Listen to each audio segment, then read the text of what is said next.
বন্ধুরা, এই শিবপুর রানাঘাটে এসে আমরা কিন্তু অনেক ভালো ভালো জিনিস দেখতে পেয়েছি। এই যেমন আমরা গঙ্গা দেখতে পেয়েছি, চূর্ণী নদী গঙ্গা দুটো ভাগ করা, সেটা তোমরা বড় ভিডিওতে দেখেছো নিশ্চয়ই। তারপরে চারিদিকে আম আর আম, তোমাদেরকে বলে বোঝাতে পারবো না, এত আম। আমরা সাধারণ সকালে ব্রেকফাস্ট করে থাকি আলু সেদ্ধ, ভাত, রুটি, তরকারি, কিন্তু এখানকার বাচ্চারা দেখছি ঘুম থেকে উঠেই চলে যাচ্ছে বাগানে আম নিয়ে এসে আম খাচ্ছে।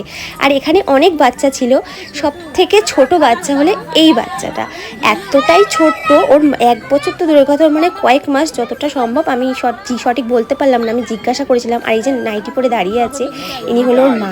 তো যাই হোক, আমার সুমা কিন্তু বিশাল খুশি, কারণ এখানে এই পাশটা তো পুরো আমের বাগান। ও দুটো আম পেয়েছে, সিমিওকে ছিঁড়ে দিয়েছে, তাইও বিশাল খুশি হয়েছে। আর এখান থেকে দেখো এই গাড়িগুলো করে, এটাকে কী গাড়ি বলে সঠিক জানি না, মানে ইটগুলোকে নিয়ে যাচ্ছে আর কি। আর আজকে তো সানডে ছিল, মানে এই দিন যেই দিন প্রোগ্রামটা হয়েছিল আর কি, তো সেই দিন সবার অনেকটা ছুটি ছিল, মানে সেই কারণে কিন্তু কাজটা কম হচ্ছিল।